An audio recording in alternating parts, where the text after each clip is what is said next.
5 mai 1945, Tyrol autrichien.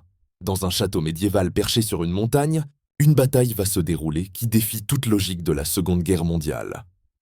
Des soldats américains vont combattre aux côtés d'officiers allemands de la Wehrmacht. Ensemble, ils vont défendre des prisonniers français contre une attaque de Waffen-SS fanatiques. C'est la seule fois dans toute la guerre où Américains et Allemands ont combattu côte à côte. Cette histoire est si improbable qu'on croirait à un scénario d'Hollywood. Pourtant, elle est réelle, documentée, vérifiable dans les archives militaires américaines et autrichiennes. Bienvenue à Castle Heather, la bataille la plus étrange de la Seconde Guerre mondiale. Castle Heather n'est pas un château ordinaire. Construit au XIIIe siècle sur un piton rocheux dominant la vallée de la Brixental, il a survécu à des siècles de guerres et de sièges. Ses murs épais de 3 mètres, ses tours crénelées, son unique pont-levis en font une forteresse naturelle. Mais en 1943, les nazis en font une prison. Pas n'importe laquelle. Une prison pour VIP. Le château devient un camp de détention pour des prisonniers de très haute importance. Anciens premiers ministres français, généraux, hommes politiques, personnalités qui pourraient servir de monnaie d'échange. Le régime nazi les garde précieusement, espérant les utiliser dans d'éventuelles négociations. Les prisonniers de Castle Heather, ce sont les fantômes de la Troisième République française. Des hommes qui ont dirigé la France avant la guerre, qui ont combattu Hitler par les mots et la politique, et qui maintenant croupissent dans ce château perdu au milieu des Alpes.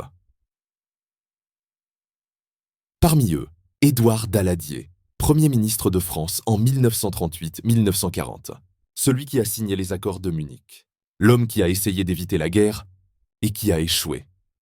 Paul Reynaud, Premier ministre au moment de l'invasion allemande en 1940, celui qui a appelé Churchill au secours alors que la France s'effondrait.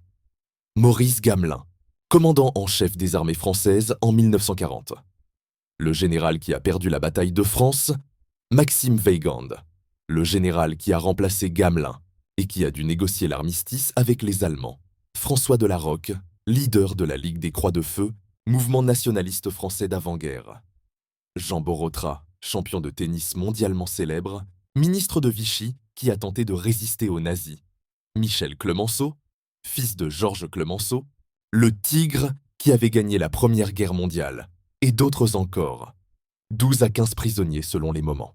Tous français, tous importants, tous condamnés à l'oubli dans ce château au bout du monde. La vie à Castle Heather est étrange. Ce n'est pas un camp de concentration. Il n'y a pas de travail forcé, pas de torture systématique. Mais c'est une prison dorée, où l'ennui et l'angoisse rongent les hommes enfermés.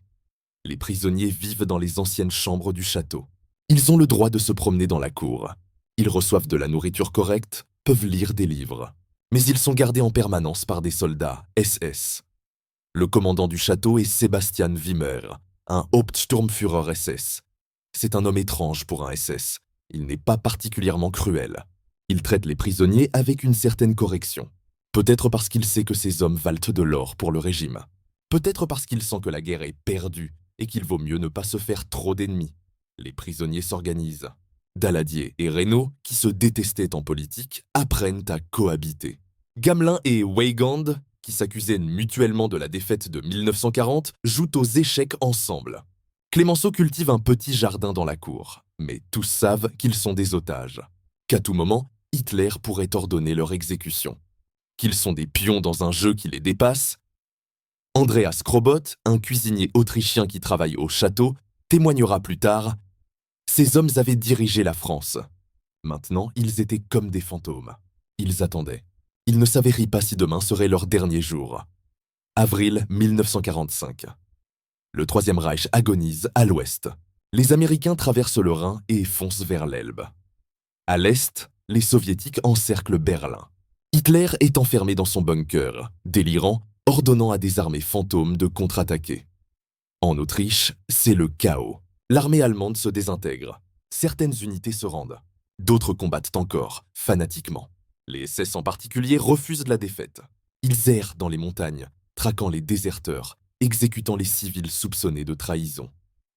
Dans le Tyrol, les montagnes deviennent un refuge pour ces derniers nazis. Des groupes de SS fanatiques, souvent très jeunes, issus de la Hitlerjugend, refusent de croire que le Reich est mort. Ils veulent combattre jusqu'au bout, mourir en héros. Le 30 avril, Hitler se suicide dans son bunker.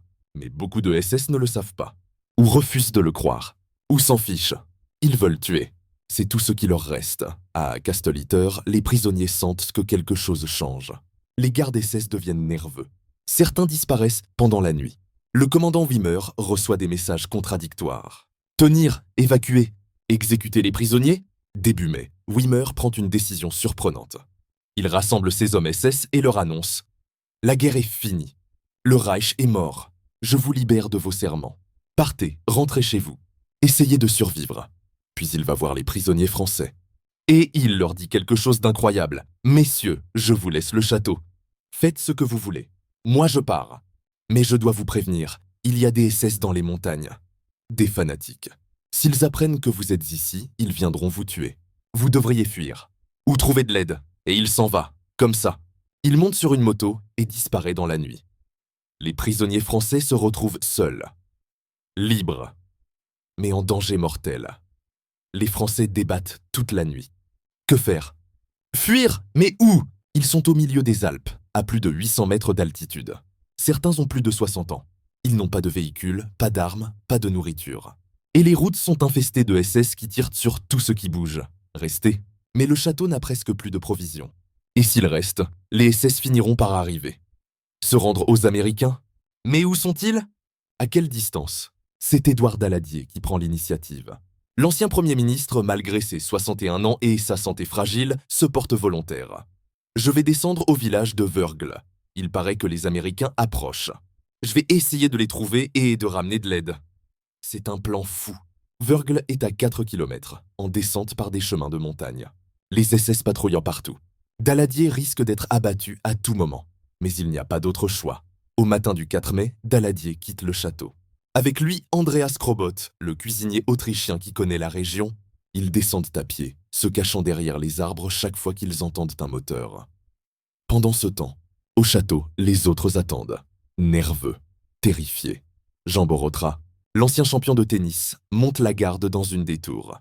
Il a récupéré un vieux fusil de chasse laissé par les SS. Une arme ridicule. Mais c'est mieux que rien. Paul Reynaud écrit dans son journal « Nous avons survécu à 5 ans de captivité. Ce serait trop bête de mourir maintenant, à quelques jours de la fin de la guerre. » Pendant que Daladier descend vers Wörgl, une autre histoire se déroule. À quelques kilomètres de là, un officier allemand de la Wehrmacht prend la décision la plus importante de sa vie. Son nom, Major Joseph Sepp. Gangle n'est pas un nazi. C'est un soldat de carrière, un vétéran du front de l'Est qui a combattu en Russie. Il a vu l'horreur. Il sait que l'Allemagne a perdu. Et il en a assez. Depuis quelques jours, Gangle a rejoint la résistance autrichienne. Oui, vous avez bien lu. Un major de la Wehrmacht qui trahit son camp et aide la résistance. C'est rare. Mais ça existe. Gangle commande encore une petite unité de soldats allemands. Des hommes épuisés, qui n'en peuvent plus. Ils ne veulent plus combattre. Ils veulent juste rentrer chez eux vivants. Le 4 mai, Gangle apprend qu'au château d'Iter, des prisonniers français sont en danger. Des civils autrichiens le supplient, il faut les sauver. Les SS vont les massacrer. Gangle hésite. C'est complètement fou. Allez sauver des Français? Des ennemis. Alors que l'armée allemande s'effondre, mais Gangle est un homme d'honneur. Et il sait ce que les SS font aux prisonniers qu'ils trouvent. Il a vu des massacres. Il ne veut plus de sang. D'accord, dit-il. On y va, il rassemble ses hommes. Une dizaine de soldats. Ils ont quelques fusils, une mitrailleuse, un canon anti-char. C'est tout. Mais ils ont aussi quelque chose de plus précieux. Un char. Un Panzer IV. Vieux modèle, à court de carburant, avec un moteur qui tousse. Mais c'est un char. Et dans les rues étroites des Alpes, un char peut faire la différence. Gangle et ses hommes montent vers Kastel-Iter. Pendant ce temps, Daladier et Krobot atteignent Wörgl. Le village est dans le chaos. Des réfugiés partout. Des soldats allemands qui fuient. Des rumeurs contradictoires. Les Américains sont à Kufstein. Non, ils sont déjà passés. Les SS contrôlent la route de Innsbruck. Daladier se renseigne. On lui dit que les Américains sont effectivement proches. Une unité de la 12e division blindée US. Mais où exactement? Daladier et Krobot errent dans le village. C'est surréaliste. Un ancien Premier ministre français, en vêtements civils sales, cherchant désespérément des soldats américains dans un village autrichien. Finalement, au détour d'une rue, ils tombent sur eux. 2 jeeps américaines. Des GI avec leurs casques, leurs uniformes kaki, leurs mitrailleuses. Daladier s'approche, les mains levées pour montrer qu'il n'est pas armé. En anglais approximatif, il dit « I am Édouard Daladier, former Prime Minister of France. There are French prisoners at Castle Leader. They need help. SS coming to kill them. Les Américains le regardent, incrédules. » Ce type mal rasé, qui parle anglais avec un accent terrible, prétend être un ex-premier ministre français. Mais Daladier insiste. Il montre ses papiers, que miraculeusement il a gardés. Il explique. Il supplie. Finalement, un des GI va chercher son officier, Captain John C. Jack Lee, Junior Lee, a 26 ans.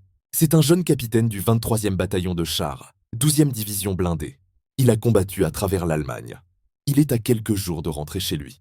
La guerre est presque finie, et voilà qu'un Français lui demande d'aller attaquer un château pour sauver des prisonniers.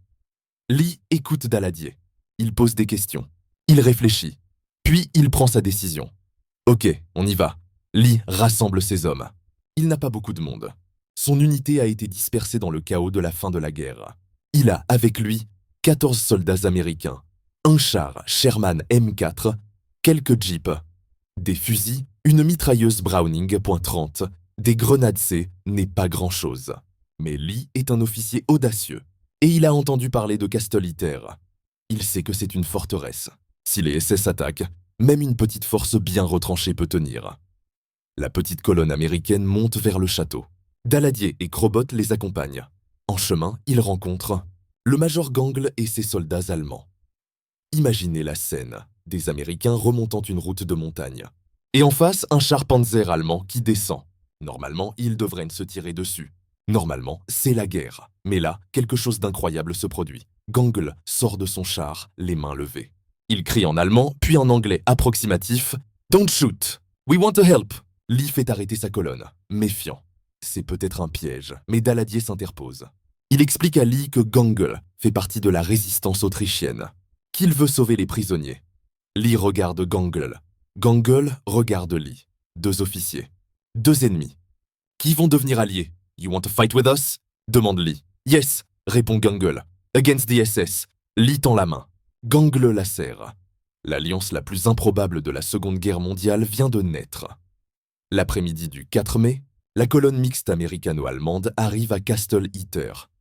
Les prisonniers français, qui guettent depuis les remparts, n'en croient pas leurs yeux.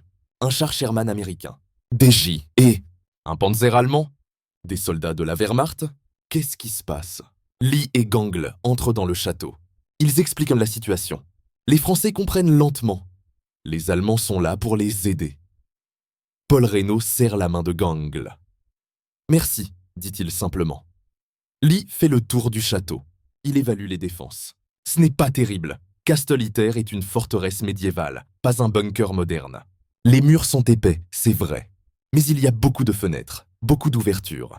Et une seule vraie porte, le pont-levis qui donne sur la route. Lee comprend immédiatement. Si les SS attaquent en force, le château tombera. Il n'a pas assez d'hommes pour défendre tous les points. Il positionne ses troupes stratégiquement. Le Sherman est garé dans la cour, tourelle orientée vers la porte principale. S'ils doivent tenir, ce char sera leur meilleur atout. La mitrailleuse Browning est installée dans une des tours avec vue sur l'approche. Les soldats américains et allemands sont répartis aux fenêtres et créneaux, avec ordre de ne tirer que sur ordre. Les prisonniers français, civils, doivent rester à l'intérieur, à l'abri. Mais Jean Borotra refuse. « Je veux combattre », dit-il. À 46 ans, l'ancien champion de tennis veut défendre sa liberté. Lee lui donne un fusil. Borotra sourit. « Ça fait longtemps que je n'ai pas fait de sport. » Gangle positionne ses soldats allemands. Certains sont très jeunes, 18-19 ans. Ils ont peur, mais ils sont là. La nuit tombe sur Casteliter. Les hommes attendent, nerveux. Se demandant si l'attaque viendra, elle viendra. La nuit du 4 au 5 mai est longue. Les sentinelles scrutent l'obscurité. Chaque bruit les fait sursauter. Un animal dans les bois? Ou des SS qui approchent? Les prisonniers français ne dorment pas. Certains prient. D'autres écrivent des lettres qu'ils ne posteront peut-être jamais. Maurice Gamelin, le vieux général, reste assis dans un fauteuil, les yeux fixés sur un mur. Dans la cour, les soldats américains et allemands partagent des cigarettes. C'est surréaliste. Il y a quelques jours, ils auraient essayé de s'entretuer. Maintenant, ils plaisantent maladroitement, malgré la barrière de la langue. Un GI américain, le soldat Pollock, offre du chocolat à un jeune soldat allemand. Le jeune Allemand, qui n'a pas mangé de chocolat depuis des mois, fond en larmes. Le capitaine Lee fait le tour des positions. Il vérifie les munitions. Il n'en a pas beaucoup. Si le combat dure, ils seront vite à court. Le major Gangle, lui, est monté dans la tour la plus haute. De là, il observe la vallée avec des jumelles. Il connaît la région. Il sait d'où les SS viendront. Aux premières lueurs de l'aube du 5 mai, Gangle voit quelque chose. Des mouvements dans les arbres. Des ombres qui se déplacent. Ils arrivent, murmure-t-il. Mai 1945, 04 heures du matin. L'aube se lève sur les Alpes tyroliennes et l'enfer commence. Les premiers coups de feu claquent dans le silence. Des balles sifflent, frappent les murs du château. Les sentinelles ripostent. Lee grimpe dans la tour pour rejoindre Gangle. Avec les jumelles, il voit ce qu'ils affrontent, une centaine de SS. Peut-être plus. Difficile à dire dans la pénombre.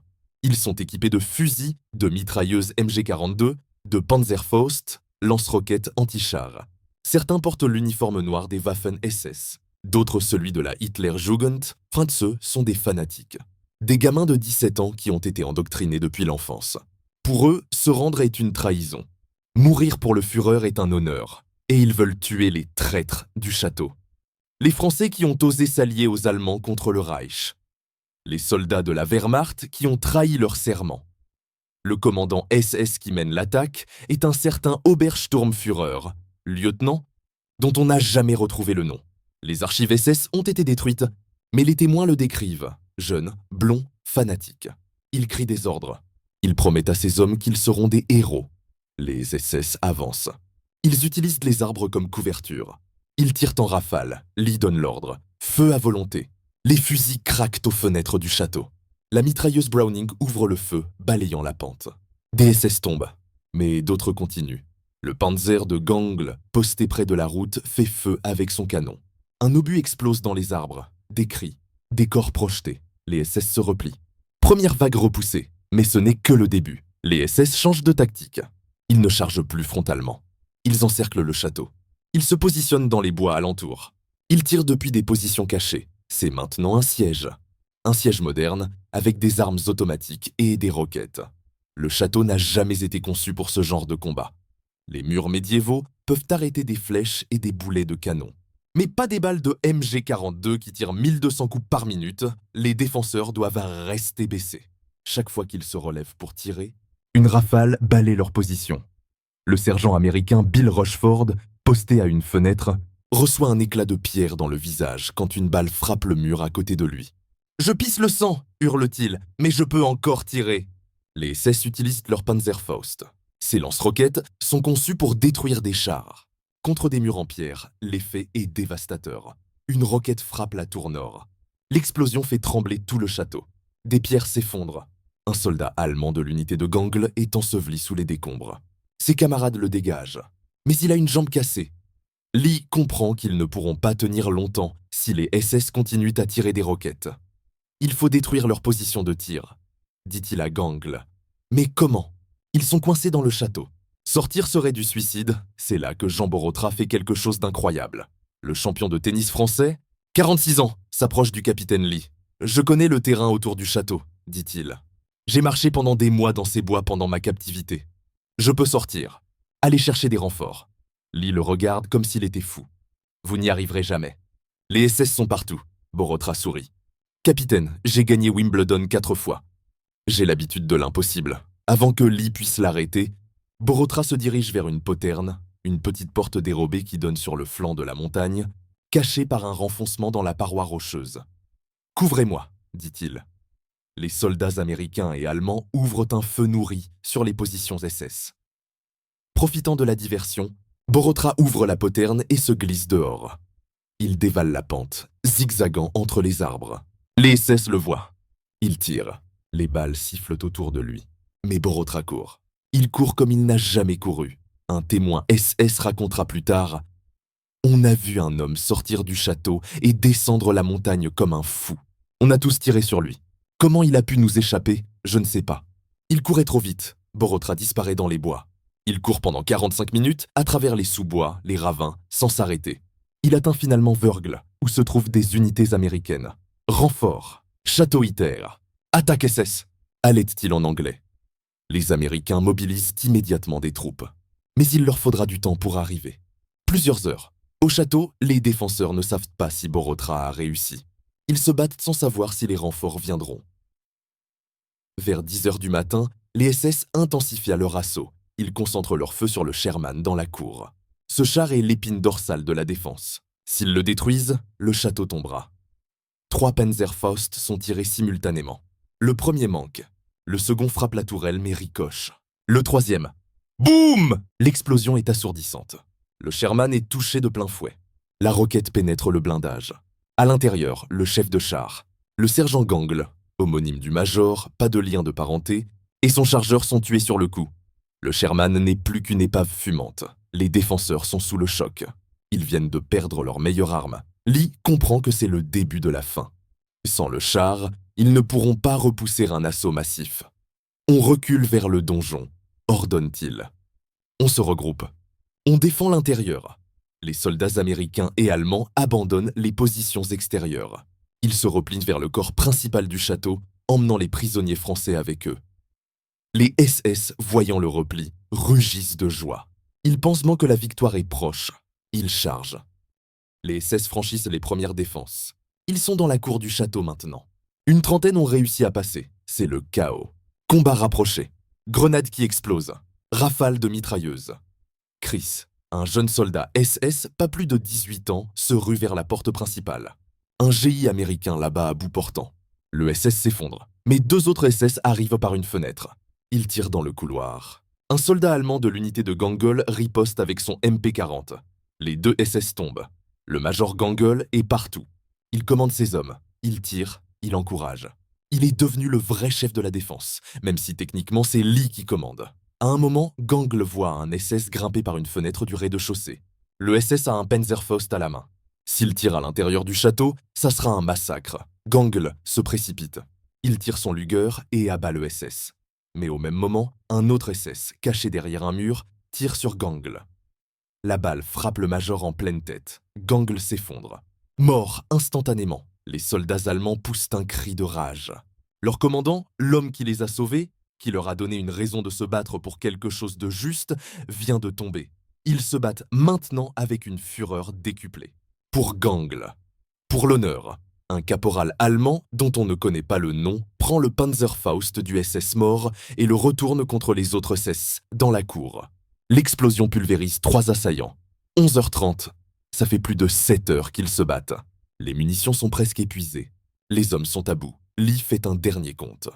Il lui reste 8 soldats américains valides, 6 autres blessés, 5 soldats allemands valides, 4 autres blessés ou morts, dont Gangle. Les prisonniers français, dont certains ont pris des armes Face à eux. Encore 60 à 70 SS, déterminés à prendre le château. Lee rassemble tout le monde dans la grande salle du château. C'est la dernière ligne de défense. On tient cette salle, dit-il. S'ils entrent, on se bat au corps à corps. On ne se rend pas. Les Français acquiescent. Reynaud, Daladier, Weygand, ces vieux hommes qui ont dirigé la France, sont maintenant assis dos au mur, un fusil à la main, prêts à se battre une dernière fois. Édouard Daladier regarde Paul Reynaud. On se détestait en politique, dit-il. Mais aujourd'hui, je suis fier de mourir à tes côtés. Reynaud sourit tristement. La politique semble bien lointaine maintenant. Dehors, les SS préparent l'assaut final. Leur commandant hurle le désordre. Ils vont tous charger ensemble. Submerger les défenseurs par le nombre. À l'intérieur, les hommes attendent. Doigts sur les gâchettes. Sachant que dans quelques minutes, tout sera terminé. C'est alors qu'ils entendent un bruit magnifique. Le grondement de moteurs. De nombreux moteurs point Borotra a réussi. Une colonne de chars Sherman américains de la 12e division blindée remonte la route vers Castle Hitter. Avec eux, des half-tracks remplis de soldats. Une compagnie entière. Les SS pris par surprise se retournent. Ils voient les chars américains arriver. Ils comprennent qu'ils ont perdu. Certains tentent de fuir. D'autres se rendent. Les plus fanatiques essaient de combattre et sont tués. En quelques minutes, c'est terminé. Les 16 survivants sont capturés. Ceux qui ont fui dans les bois seront traqués dans les jours suivants. Les portes du château s'ouvrent. Les défenseurs sortent, épuisés, couverts de sang et de poussière, mais vivants. Le commandant de la colonne de secours, un major américain, descend de son half-track. Il regarde la scène avec incrédulité. Des soldats américains, des soldats allemands, des civils français. Tous ensemble. Tous ont combattu côte à côte. Qu'est-ce qui s'est passé ici ?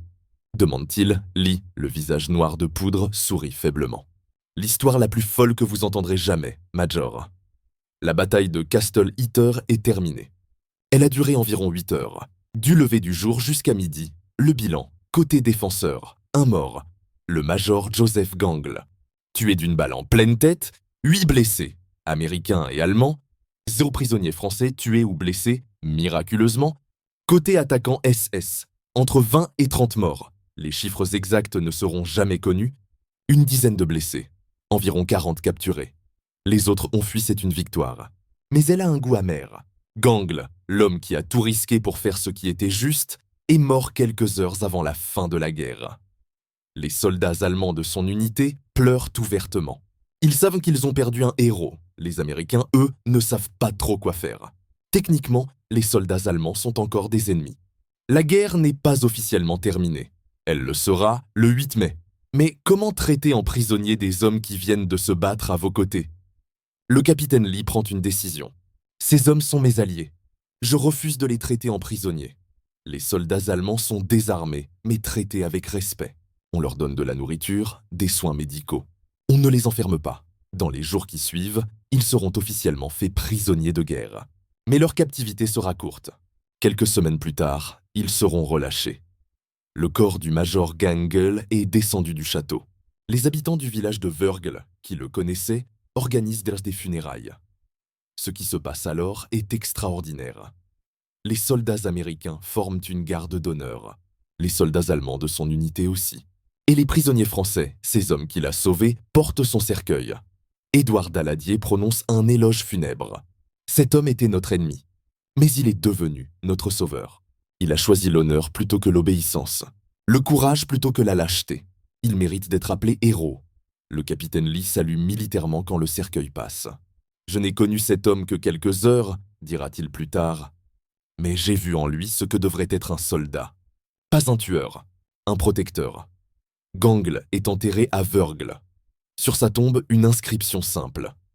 Il est mort pour la liberté. Aujourd'hui encore, sa tombe est fleurie. Les habitants du village n'ont pas oublié. Les prisonniers français sont officiellement libérés le 5 mai 1945 à Trezorson. Après 5 ans de captivité, ils sont libres. Certains pleurent. D'autres restent silencieux, comme s'ils n'y croyaient pas encore. Maurice Gamelin s'assoit sur un muret et regarde le ciel. « C'est fini », murmure-t-il. « C'est vraiment fini. » Paul Reynaud serre la main de chaque soldat américain et allemand. « Vous nous avez rendu notre vie. Nous ne l'oublierons jamais. » Jean Borotra, le héros qui a couru chercher les renforts, est accueilli en triomphe quand il revient au château. Les soldats le portent sur leurs épaules. Lui, qui a gagné Roland-Garros et Wimbledon, dira plus tard « C'est la plus belle victoire de ma vie. » Les Français sont évacués vers des hôpitaux américains. Ils sont en mauvaise santé, épuisés, affaiblis par des années de captivité. Mais ils sont vivants. Dans les semaines qui suivent, ils rentrent en France. Certains reprennent leurs activités politiques. D'autres se retirent de la vie publique, traumatisés par leur expérience. Mais tous garderont un souvenir ému de ces soldats allemands qui ont risqué leur vie pour les sauver. Le capitaine Jack Lee est recommandé pour la Medal of Honor, la plus haute distinction militaire américaine, pour son action à Castle Heater. Mais il ne la recevra jamais. Pourquoi ? Personne ne le sait vraiment. Les archives militaires sont confuses. Certains historiens pensent que c'est parce que l'histoire est trop bizarre, trop difficile à expliquer. Des Américains qui combattent avec des Allemands ? Ça ne cadre pas avec le récit officiel de la guerre. Lee reçoit finalement la Distinguished Service Cross, la deuxième plus haute décoration. C'est déjà énorme. Mais ce n'est pas la Medal of Honor qu'il méritait. Après la guerre, Lee rentre aux États-Unis. Il reste dans l'armée, fait carrière, devient lieutenant-colonel. Mais il parle rarement de Castle Heater. « Personne ne me croit quand je raconte », dira-t-il à sa femme. « Ils pensent que j'invente. » Dans les années 1960, un journaliste retrouve sa trace et l'interview. L'histoire de Castle Heater commence à être connue. Mais elle reste marginale, une curiosité dans les livres d'histoire. Lee meurt en 1973 à 54 ans. Peu de gens se souviennent de lui. Ce n'est que dans les années 2000 que des historiens militaires redécouvrent l'histoire et la remettent en lumière. Aujourd'hui, il y a une plaque commémorative à Castle Heather. Elle mentionne le nom de Jack Lee. Enfin, la bataille de Castle Heather est l'un des événements les plus extraordinaires de la Seconde Guerre mondiale. Alors pourquoi est-elle si peu connue? Plusieurs raisons. 1. Elle ne cadre pas avec le récit traditionnel. L'histoire de la Seconde Guerre mondiale est généralement racontée en noir et blanc. Les Alliés sont les bons. Les Allemands sont les méchants. C'est simple. C'est clair. Mais Castle Heather brouille les lignes. Des soldats allemands deviennent des héros. Des SS sont les méchants, mais d'autres Allemands combattent contre eux. C'est compliqué. C'est nuancé. Et les gens n'aiment pas la nuance.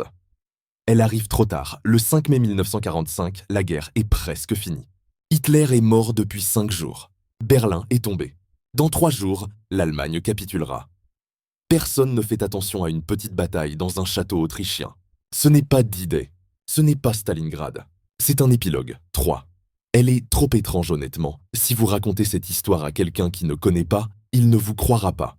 Ça ressemble à un scénario de film, d'action mal écrit. Des Américains et des Allemands qui combattent ensemble contre des SS pour sauver des prisonniers français dans un château médiéval. Ça sonne comme un crossover improbable. Les protagonistes n'en ont pas parlé après la guerre. La plupart des personnes impliquées n'ont pas beaucoup parlé de Castle Heather. Les Français, embarrassés d'avoir été des prisonniers, voulaient tourner la page. Les Allemands, dans une Allemagne occupée et divisée, ne pouvaient pas se vanter d'avoir combattu contre les SS sans être accusés de trahison par certains. Les Américains, eux, avaient des histoires plus propres à raconter. Résultat, l'histoire a été oubliée pendant des décennies. Ce n'est qu'en 2013 que l'histoire de Castle Heather est vraiment redécouverte par le grand public. L'historien américain Stephen Harding publie un livre, The Last Battle, la dernière bataille. Il a passé des années à fouiller les archives militaires américaines, autrichiennes, françaises. Il a interrogé les derniers survivants. Il a reconstitué toute l'histoire. Le livre est un succès. Soudain, tout le monde parle de Castle Heather. Hollywood achète les droits. Un film est en projet depuis des années, mais n'a toujours pas été fait, malheureusement. Des documentaires sont produits. Des articles sont écrits. Castle Heather sort enfin de l'oubli. En Autriche, le château devient un lieu de mémoire. Des plaques commémoratives sont installées. Chaque année, le 5 mai, une cérémonie a lieu pour honorer les défenseurs. Des vétérans américains font le voyage. Des descendants de Gangle viennent se recueillir.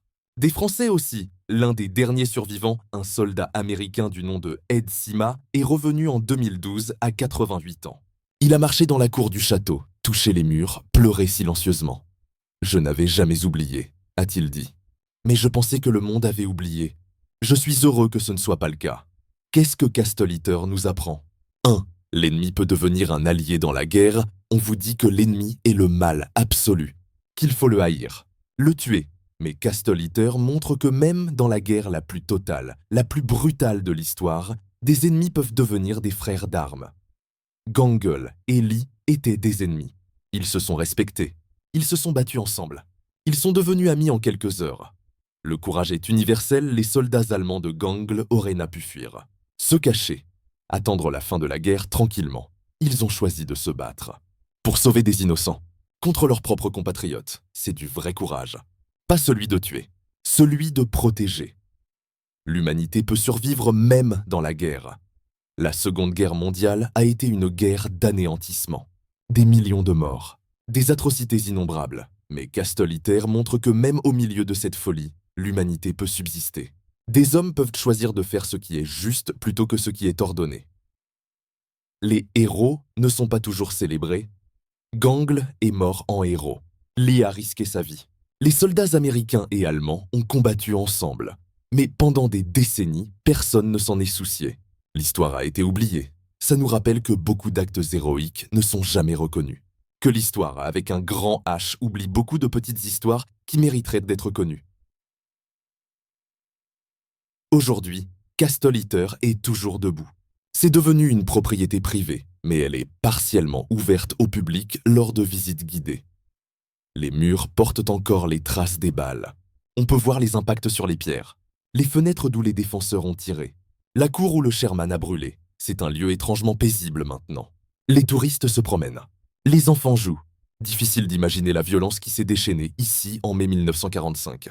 Un guide local, qui fait visiter le château depuis 20 ans, raconte: les visiteurs me posent toujours la même question. Est-ce que c'est vraiment arrivé?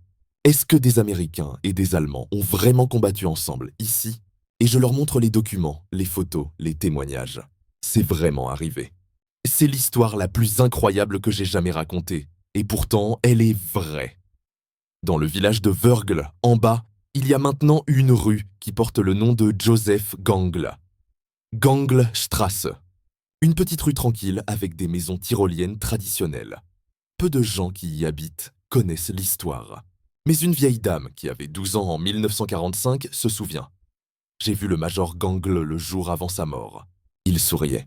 Il nous a dit que tout irait bien maintenant, que la guerre était finie. Le lendemain, on nous a dit qu'il était mort en héros. Toute ma vie, je me suis demandé pourquoi les bons meurent-ils toujours? C'est une question sans réponse. Faisons un tour rapide du devenir des principaux protagonistes de Castle Heather. Édouard Daladier rentre en France, reprend brièvement la politique, mais se retire rapidement. Il meurt en 1970 à 86 ans. Dans ses mémoires, il consacre un chapitre entier à Castle Heather, qu'il appelle « le dernier acte honorable d'une guerre déshonorante ». Paul Reynaud retourne à la vie politique française, devient ministre sous la 4e République. Il meurt en 1966 à 87 ans. Il restera en contact épistolaire avec le capitaine Lee jusqu'à sa mort. Maurice Gamelin se retire complètement de la vie publique. Il refuse toutes les interviews sur 1940 et sur Castle Heather. Il meurt en 1958, amer et silencieux. Jean Borotra reprend sa carrière de champion de tennis, devient entraîneur. Il parlera souvent de Castle Heather avec fierté. J'ai gagné beaucoup de trophées, mais ma plus belle course, c'était celle-là. Il meurt en 1994 à 95 ans, dernier survivant français de la bataille. Captain Jack Lee continue sa carrière militaire, devient lieutenant-colonel. Il ne parlera jamais publiquement de Castle Heather de son vivant. Il meurt en 1973, décoré mais oublié. Major Joseph Gangle, mort le 5 mai 1945, quelques heures avant la fin de la guerre en Europe, enterré à Wörgl. En 2013, à l'occasion de la publication du livre de Stephen Harding, la ville de Wörgl inaugure une statue en son honneur. Mieux vaut tard que jamais. Les soldats allemands de l'unité de Gangle, tous ont survécu, sauf Gangle. Ils ont été faits prisonniers de guerre, mais relâchés rapidement. La plupart sont rentrés chez eux et ont vécu des vies discrètes. Aucun n'a jamais été poursuivi pour ses actions pendant la guerre. Au contraire, certains ont reçu des lettres de remerciement des prisonniers français qu'ils avaient sauvés. Castle Heather est plus qu'une anecdote historique. C'est une histoire dont on a besoin aujourd'hui. Dans un monde où on nous dit constamment que l'autre est l'ennemi, que les différences sont insurmontables, que la haine est justifiée, Castle Heather nous rappelle autre chose. Elle nous rappelle que même les ennemis les plus acharnés peuvent trouver un terrain d'entente. Que même dans la pire des guerres, des hommes peuvent choisir l'humanité plutôt que l'idéologie. Lee et Gangle étaient des ennemis. Leurs pays se massacraient mutuellement depuis 6 ans. Pourtant, en quelques heures, ils sont devenus des alliés, des frères d'armes. Pas parce qu'ils avaient oublié qui ils étaient, mais parce qu'ils avaient trouvé quelque chose de plus important, un but commun. Protéger des innocents, c'est la leçon de Castle Heather. Que le bien peut émerger même du pire. Que l'honneur existe même dans le chaos. Que l'humanité peut survivre même à la guerre totale. Le major Gangle est mort pour cette idée. Le capitaine Lee a risqué sa carrière pour elle. Les soldats américains et allemands ont combattu ensemble pour elle. Et aujourd'hui, alors que le monde semble à nouveau se diviser, se fragmenter, se haïr, peut-être qu'on devrait se souvenir de ce château perdu dans les Alpes autrichiennes, où pendant quelques heures, en mai 1945, des ennemis sont devenus des alliés, où la guerre s'est arrêtée, juste le temps d'une bataille, où l'impossible est devenu réel. Il y a quelques années, un journaliste a interviewé l'un des derniers soldats allemands survivants de la bataille. Le vieil homme, alors âgé de 91 ans, vivait dans une maison de retraite en Bavière. « Vous souvenez-vous de Castle Heather ?» lui a demandé le journaliste. Le vieil homme a fermé les yeux. Un long silence. Puis il a dit C'était le seul jour de la guerre où j'ai été fier d'être soldat. Tous les autres jours, j'avais honte. Mais ce jour-là, au château, je me suis battu pour quelque chose de juste. Pour sauver des vies, pas pour les prendre. C'était le seul jour où j'ai senti que j'étais du bon côté de l'histoire. Il a ouvert les yeux. Ils étaient remplis de larmes. Le major Gangle est mort ce jour-là. Il était mon commandant, mon ami, le meilleur homme que j'ai jamais connu. Il m'a montré qu'on peut désobéir et rester honorable, qu'on peut trahir son camp et rester fidèle à soi-même. Je pense à lui chaque jour depuis 70 ans. Le journaliste lui a demandé « Si vous pouviez lui dire quelque chose aujourd'hui, que diriez-vous » Le vieil homme a souri tristement. Je lui dirais « Merci, merci de nous avoir montré le chemin. Merci de nous avoir prouvé qu'on peut être allemand et humain en même temps. Merci d'avoir été un héros quand nous avions tous si peur. Et merci d'être mort en sachant que tu avais fait ce qui était juste. » Le vieil homme est décédé quelques mois plus tard. Il a été enterré avec, dans sa poche, une photo du château d'Iter et une médaille que les prisonniers français lui avaient envoyée en 1946. Une médaille qu'il n'avait jamais montrée à personne. Sur sa tombe, sa famille a fait graver une simple phrase. Il s'est battu à Castle-Iter. Il a sauvé des vies. Il était du bon côté. Castle-Iter, le 5 mai 1945. La bataille la plus étrange de la Seconde Guerre mondiale. 10 soldats américains, 10 soldats allemands, 14 prisonniers français, contre une centaine de SS fanatiques, 8 heures de combat. Un château médiéval transformé en champ de bataille moderne. Des ennemis devenus alliés. Un héros allemand mort pour des Français. Un capitaine américain qui a risqué sa carrière pour faire ce qui était juste. Une histoire tellement incroyable qu'elle a été oubliée pendant 70 ans parce que personne n'y croyait. Et pourtant, c'est arrivé. C'est réel. C'est l'histoire avec un grand H. Mais c'est aussi une histoire d'hommes. D'hommes qui ont choisi l'humanité plutôt que la haine. Le courage plutôt que l'obéissance. La justice plutôt que l'idéologie. Aujourd'hui, quand vous vous promenez dans les Alpes autrichiennes, si vous passez près de Wörgl, levez les yeux vers la montagne. Vous verrez un château. Un château qui a vu l'impossible devenir réel. Un château où, pendant quelques heures, la guerre s'est arrêtée. Où l'ennemi est devenu un frère. Où l'honneur a vaincu la folie. Castle-Iter. La bataille oubliée. La bataille impossible. La dernière bataille de la Seconde Guerre mondiale en Europe, où le bien a triomphé non pas par la force, mais par le choix. Le choix de quelques hommes courageux qui ont décidé que sauver des vies valait plus que gagner une guerre. Et peut-être, au fond, c'est la plus belle victoire de toutes.